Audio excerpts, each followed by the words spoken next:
Welcome to the Calculus, a collection of micro lectures, video lessons, and sample exercises. Let's compute the antiderivative of this given rational function using the substitution rule.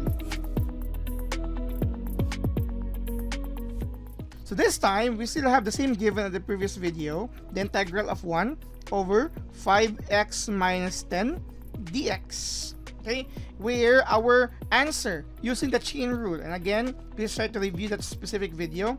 Using the chain rule we used previously, the result for this is actually equivalent to 1/5 times the natural logarithm of 5x minus 10. Sorry, that's absolute value plus c. Okay, this time we're going to use the substitution rule in order for us to arrive at the same situation. Hopefully we could arrive at the same answer so that we can guarantee that what we did in the chain rule and this time for using a substitution rule is actually true. But of course, before we can use the substitution rule, we need to understand what type of function we're going to have here, because later on we will be using the appropriate rule for antidifferentiation. Now, as mentioned in the previous video, we cannot do it like this. Of course, you can. Actually, you can do this one, making it negative exponent. Okay, you can do that. They are actually equivalent to one another. Okay, you can do that. However, you can integrate this using the power rule, because your power here is -1. The power rule, which tells us that we can use this rule here, x to the power of n dx is equal to x to the power of n plus 1 over n plus 1 plus c, is only true if your n here is not equal to -1.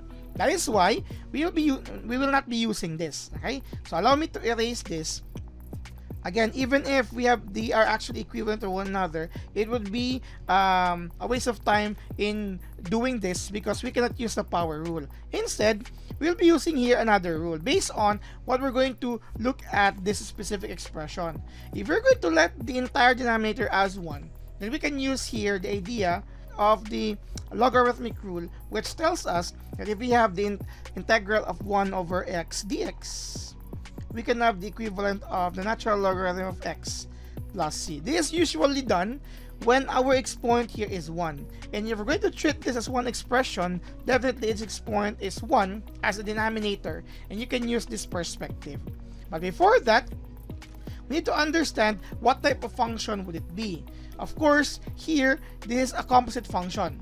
If you're going to let x be another function as it is, so that's actually a composite function. Okay, what we need to do here is you're going to let this as one variable, because we are not using substitution rule, we're not using the chain rule.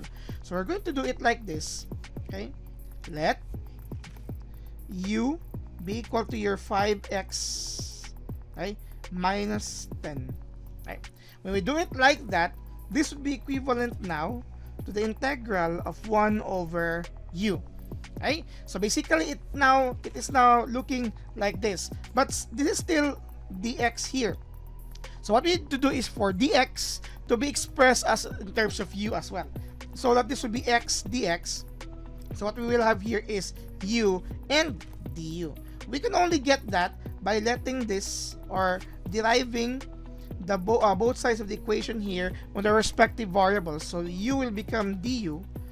This will become 5x. So per x, well, we have 5 dx minus 0, or sorry, minus, that's 0, a derivative of 10, or simply 5x. We have dx here because we are deriving per variable.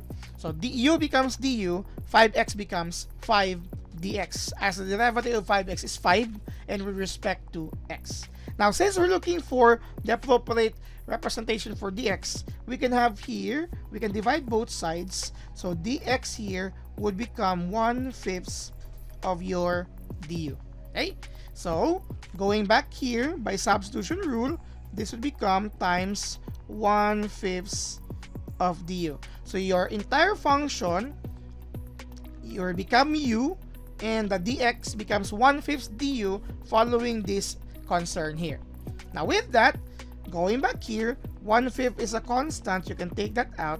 You have here the integral of 1 over u du. This now follows this rule. Okay, the rule for your logarithmic rule. But of course, u is something else, so we are not yet guaranteed that whatever be the result for this is final, because you will have here 1/5, and the integral of 1 over u du is again times the natural logarithm of your u, okay, natural logarithm of your x, okay, plus c. By distributive property, you will have here 1/5 times natural logarithm of u plus 1/5 of c, or again, it's just simply equal to c. This is the antiderivative of your given expression when you used u.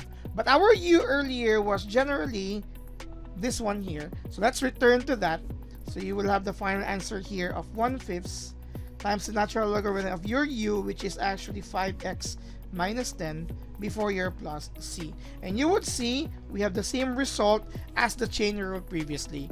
This shows that the substitution rule in chain rule, when applying into composite functions, generally for all and for specifically for this example, are actually will actually have the same result. So it's up to you which you will be using.